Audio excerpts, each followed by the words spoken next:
Pastor Matt preached a message, there is always hope. And I really didn't mean to defame his the sermon graphic there, kind of, but I did. But I really just want to play off this just a little bit. I know last Sunday was Resurrection Sunday. It was Easter. It was a wonderful day. There is always hope.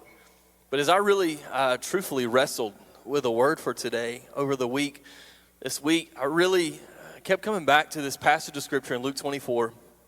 And there is always hope, without a doubt.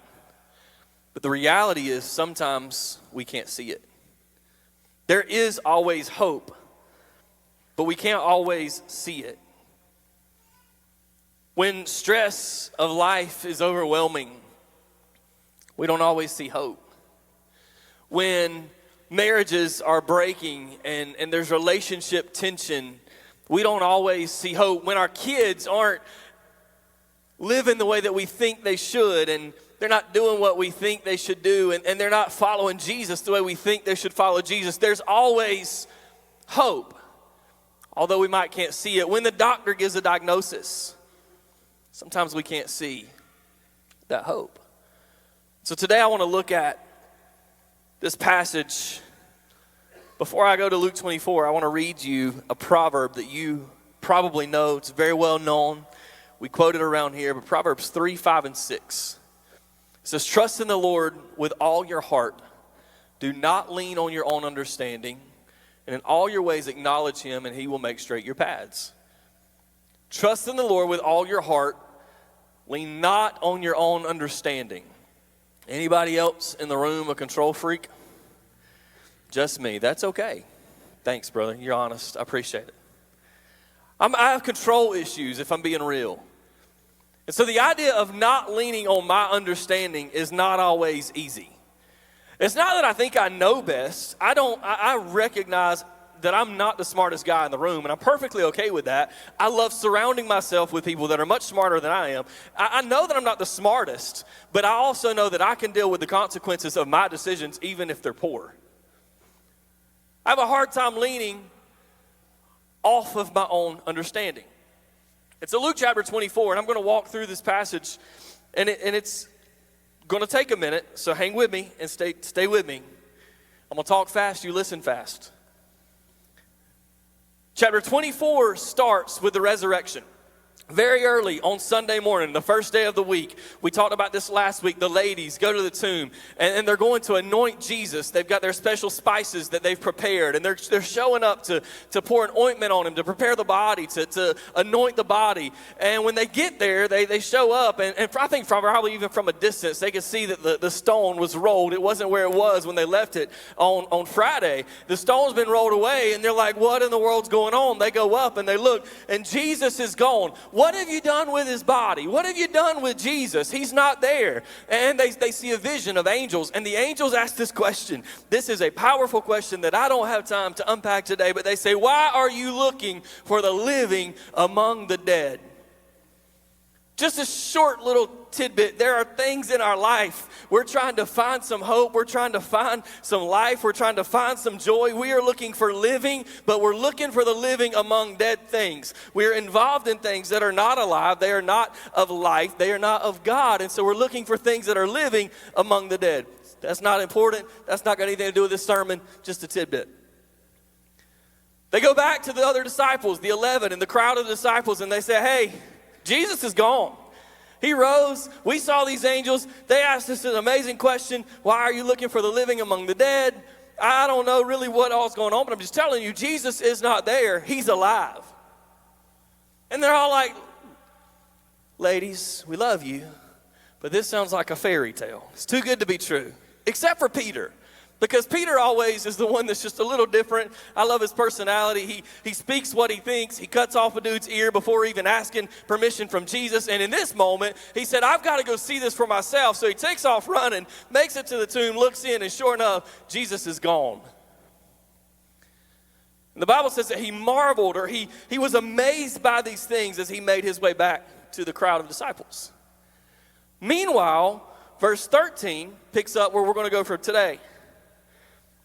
And verse 13 says, that very day, on Sunday morning, the day that they realized He's alive. The day that the ladies just showed back up and said, these angels told me that he's alive. He's not there. He's gone.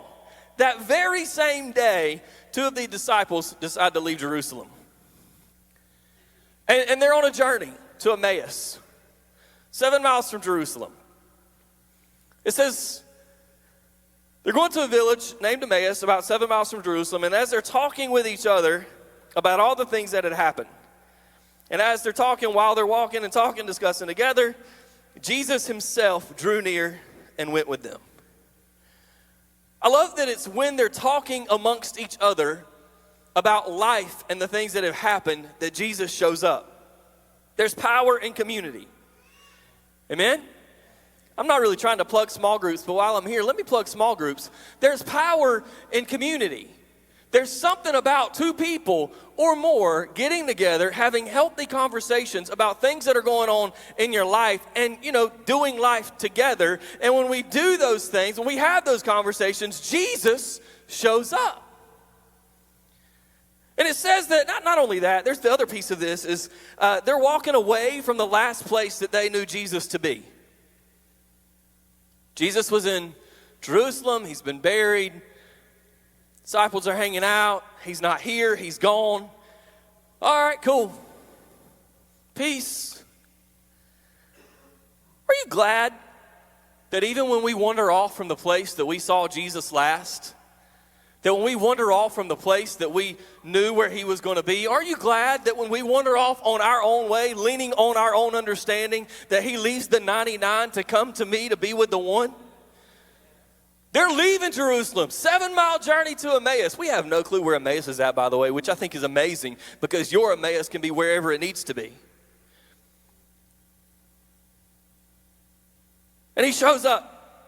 Verse 16, but their eyes were kept from recognizing him. The original language there is best saying God literally kept them from seeing Jesus. It was a divine miracle that they did not recognize who he was. And I think that there's probably some situations going on in life where you're thinking, where in the world is God? What is going on right now? I can't see God moving in any of this. I can't see God working in any of this. And I think that it possibly could be that God is withholding us from allowing us to see Jesus moving and working as he is, because he's trying to teach us a lesson that even when we can't see him working and even when we can't see him moving, we've got to stand on faith. Faith is the evidence of things unseen.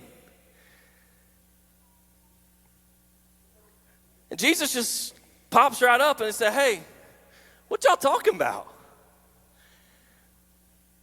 What are these conversations? What's the conversation you're holding with each other as you walk along? And they stopped, they stood still, and they looked sad.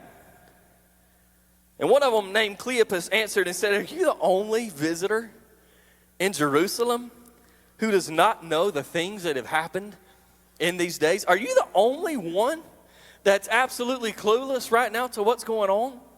That's a powerful thought process, because we live in a very commercialized, in our environment, our region, we live in the Bible Belt. We've commercialized Christianity. Do you agree? Secular stores, yes, they will sell things that are as far from Christianity as possible, but they're also, we commercialize John 3:16. We commercialize Christianity. Within this region, this area, chances are everybody's been to church at least once, probably Christmas or Easter, but they've been once. They know about Jesus.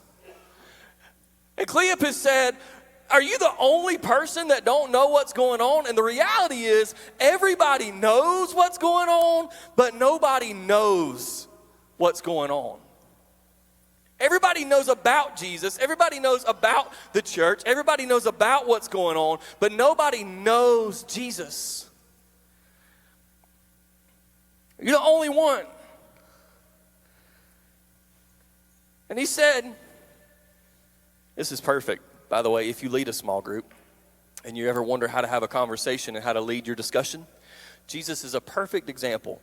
He knows where he's headed. He knows where this discussion's headed. So he just tosses them a little bone to get them in the right direction. He said, what things? Tell me more about that. And so they start.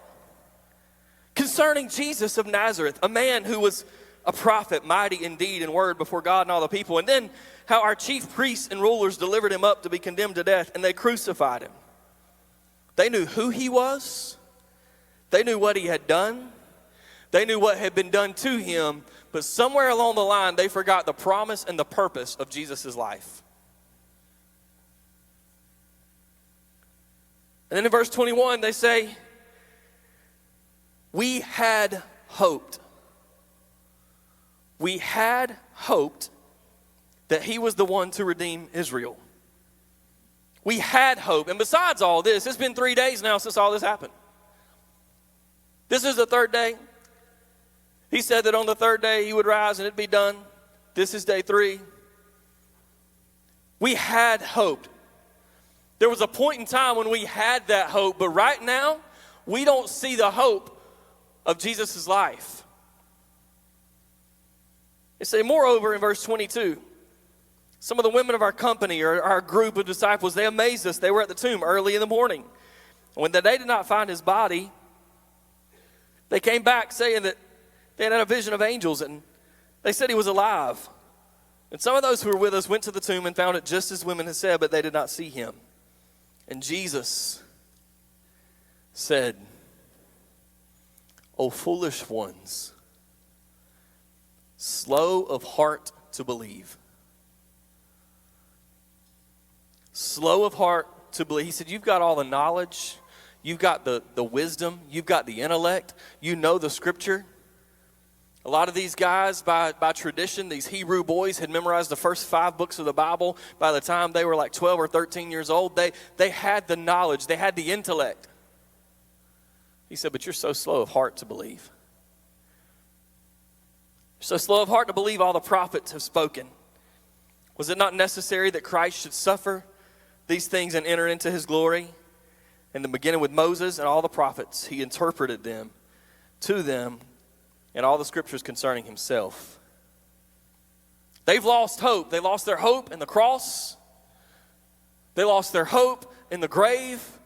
They've lost their hope because they can't find Jesus. And now Jesus becomes the ultimate Old Testament teacher. And I don't know what he taught them, but I want to think maybe he started in Genesis when he said, in the beginning, God created the heavens and the earth. I am the Word, and the Word was with God in the beginning. And maybe in Genesis chapter 3 in the garden when the fall happened and Adam and Eve sinned and God looked down at them and he said, he looked at the serpent and said, from this day forward, you're going to slither on the ground. The dust of your belly's going to be there. You're going to bruise the heel of man, and the son of the woman is going to bruise your head. That's pointing to Jesus. Or maybe it was Genesis chapter 6 when God said, I'm going to wipe humanity off the face of the earth. But there's one man, he's righteous. He's found favor in my sight, and I'm going to let him build an ark. And that ark is going to redeem mankind. It's going to be the redemption. He didn't wipe out humanity because of the ark. Maybe that ark is pointing to Jesus. Or maybe it goes on to Genesis chapter 22 when Abraham is going to sacrifice his son Isaac. And then there's this ram over in the bush so that his son don't have to die, but instead the perfect ram is going to die. Maybe that ram is pointing to Jesus. Or maybe it's in Genesis chapter 42. Joseph. The story of Joseph is beautiful. He's been despised by his family. His brothers have rejected him and left him to die. And yet somehow he ends up in the king's palace. And he's the one that now gives them food. He gives them the substance. He provides for them all that they need. The one, despised and rejected now provides the food for those that despised and rejected him. Don't that sound like Jesus? Or maybe it's in Exodus chapter 16 when manna came from heaven, the bread came from heaven that was going to be the substance of the people wandering in the wilderness. I don't know about you, but there's been many times this manna for me. Jesus has been my manna in my wilderness. Maybe it's in Leviticus whenever he's that perfect lamb, spotless, that last sacrifice for all time, so we did not have to bring bulls and goats and birds in here to be sacrificed on the altar. Leviticus pointing to Jesus. Maybe it's in Numbers 21 when Moses, these serpents have come and they're biting the people. They're venomous. They're killing folks.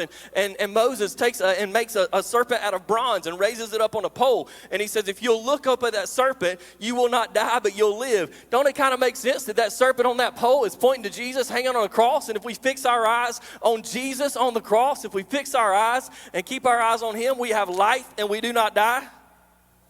Can you imagine what it would have been like? We could go on and on and on for Jesus to teach these things about himself. I'm not an Old Testament guy. I'm not a history guy. But I've learned that if I read the Old Testament in a way that I look for Jesus on every page, I find Jesus on every page. When I read Leviticus and I'm looking through the law and it is like, what in the world is going on here? When I'm looking for Jesus on every page, I can find Jesus on every page. And he's trying to show these guys, Cleo and his buddy, he's trying to say, if you will just get out of your mind and let it sink into your heart, there's more to this. There's more to what's going on other than just what you know. You've got to believe and trust, not on your own understanding, but trusting in the Lord. Verse 28. So they draw near to the village where they're going, and he acted as if he were going to go on further. But they urged him, saying, stay with us, for it's toward evening, and the day is now far spent. So he went in to stay with them. And when he was at the table with them, he took bread, he blessed it, and he broke it.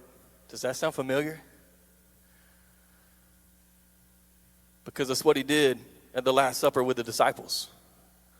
It's also what he did previously in Luke when there's 5,000 plus people sitting out that are hungry that have been listening to him teach all day, just like these two guys have been listening to him teach on this 7-mile journey. He took the bread, he broke it, he blessed it, and he gave it to his disciples, and he fed multitudes.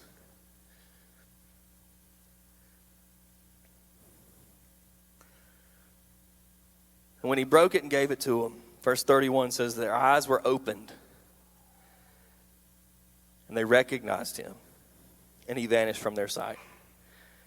Jesus didn't need them to know he was Jesus on the journey, in the teaching. He needed them to see him in the bread.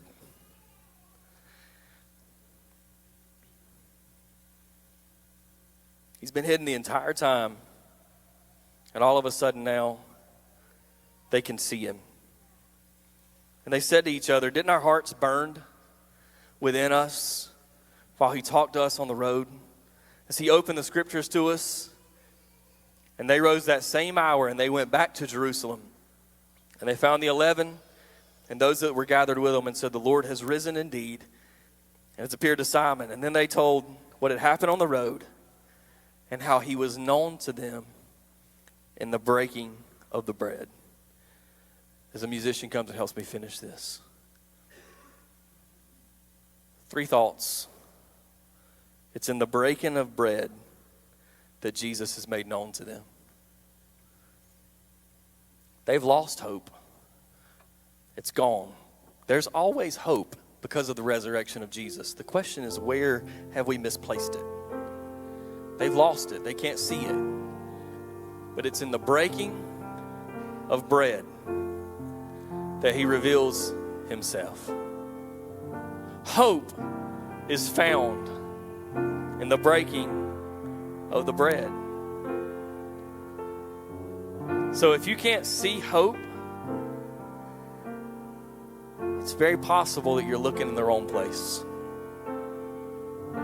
There's always hope, but I can't see it. Where is it that you're looking?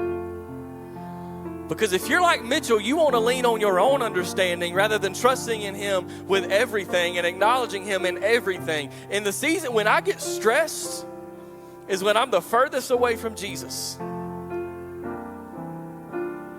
When I've got things going on and I'm overwhelmed, that's when I let myself take a journey 7 miles to Emmaus, and Jesus has to come and bring himself up beside me and bring me back on path. If you don't have hope, if you can't see the hope, it's very possible that you're looking in the wrong place. And Jesus is there. He's not left you. Matter of fact, I love what she said earlier when she's giving that testimony in her baptism. He never stops pursuing me. He's chasing you down this journey.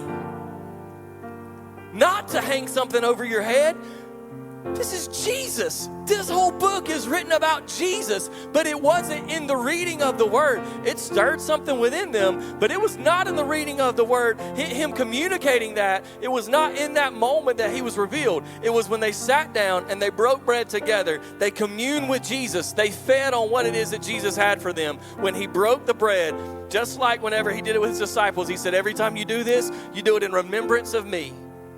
When they broke the bread, they knew who he was. We were looking in the wrong place. Stop leaning on your own understanding and lean into the bread.